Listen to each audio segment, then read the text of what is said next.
Assalamualaikum warahmatullahi wabarakatuh. Di kesempatan ini, saya ingin mempresentasikan tentang bahasa Indonesia diminati dan dipelajari oleh bangsa di dunia ini. Pertama-tama, nama saya adalah Wahyu Gemilang dengan nomor induk mahasiswa 412171100002 dari kelas Teknik Arsitektur. Pertama-tama, saya ingin menjelaskan mengenai latar belakang dari bahasa Indonesia tersebut. Sejak awal kemerdekaan, bahasa Indonesia telah mengalami perkembangan karena didorong oleh faktor seperti dikutip dari buku Sejarah Nasional Indonesia. Fakta pertama yaitu bangkitnya semangat kebangsaan Indonesia yang telah mengatasi rasa ke daerah dan kesukuan. Faktor kedua, karena telah terbitnya logat Melayu pada tahun 1901 karangan Van Ophuijsen dan digunakan di sekolah-sekolah yang mengajar bahasa Melayu. Faktor ketiga adalah didirikannya Communistische voor de Volkscultuur pada tahun 1908 yang kemudian menjadi Balai Pustaka. Hal ini mendorong perkembangan di bidang bahasa sastra, terutama dengan lahirnya kelompok pujangga baru. Bahasa Indonesia tergolong bahasa relatif mudah dapat dipelajari. Tata bahasa Indonesia juga sudah teratur sebagai bahasa yang penyusunan kalimatnya dilakukan dengan peletakan kata. Dengan bahasa Indonesia jauh lebih gampang dipelajari dibandingkan dengan efleksi atau bahasa yang mengenal perubahan kata kerja. Definisi bahasa. Bahasa dibentuk oleh kaidah, aturan, serta pola yang tidak boleh dilanggar agar tidak menyebabkan gangguan pada komunikasi yang terjadi. Kaidah, aturan, dan pola-pola yang dibentuk mencakup tata bunyi, tata bentuk, dan tata kalimat agar komunikasi yang dilakukan berjalan lancar dengan baik. Penerima dan pengirim bahasa harus menguasai bahasanya. Bahasa adalah suatu sistem dari lambang bunyi arbitret yang dihasilkan oleh alat ucap manusia dan dipakai oleh masyarakat komunikasi, kerjasama, dan identifikasi diri. Bahasa lisan merupakan bahasa primer, sedangkan bahasa tulisan adalah bahasa sekunder. Arbitret yaitu tidak adanya hubungan antar lambang bunyi dengan bendanya. Fungsi bahasa dan keragaman bahasa. Fungsi bahasa dalam masyarakat adalah alat untuk berkomunikasi dengan sesama manusia. Kedua, alat untuk bekerja sama dengan sesama manusia. Ketiga, alat untuk mengidentifikasi diri. Ragam bahasa pada bidang tertentu seperti bahasa istilah hukum, bahasa sains, dan bahasa jurnalistik.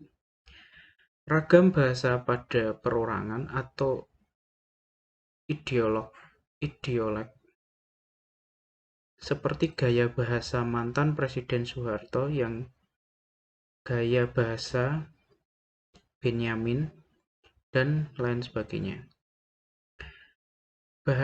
Ragam bahasa pada kelompok anggota masyarakat suatu daerah atau dialek seperti ragam dialek bahasa Madura, dialek bahasa Medan, dialek bahasa Sunda, dialek bahasa Bali, dialek bahasa Jawa, dan lain sebagainya. Ragam bahasa pada kelompok anggota masyarakat suatu golongan sosial seperti bahasa orang akademisi beda dengan ragam bahasa orang-orang jalanan. Ragam bahasa pada bentuk bahasa seperti bahasa lisan dan bahasa tulisan. Ragam bahasa pada suatu situasi seperti ragam bahasa formal atau baku dan informatif atau tidak baku.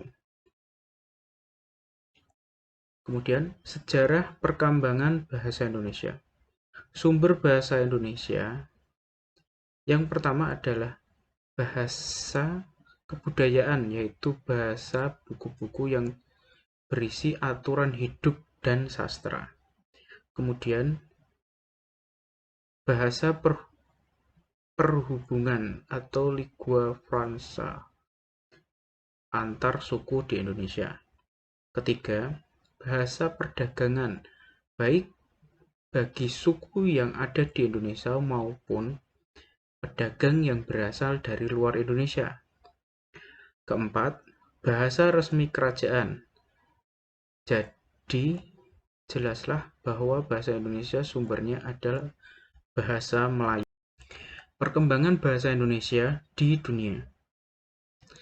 Setiap tahun ada sekitar 3.000 warga Jepang yang mengikuti ujian bahasa Indonesia setelah mempelajari dasar-dasarnya. Bahasa Indonesia dipelajari oleh masyarakat Jepang untuk mengetahui berbagai jenis kebudayaan yang ada dan berkembang di Indonesia. Bahasa Indonesia memang sudah dipelajari di 45 negara, antara lain Amerika Serikat, Kanada, dan Vietnam. Di Australia, bahasa Indonesia menjadi bahasa populer keempat. Hanya saja, pengajar bahasa Indonesia di berbagai negara tidak serta-merta menjadikan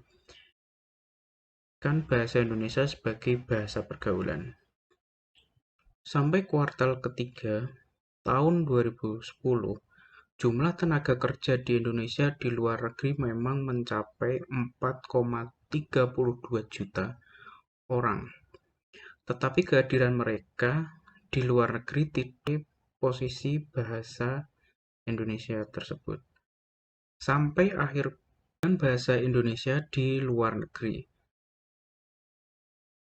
Sekitar 40 negara di dunia telah mempelajari bahasa Indonesia sebagai bahasa asing pada sektor pendidikan, mulai pendidikan dasar hingga perguruan negeri.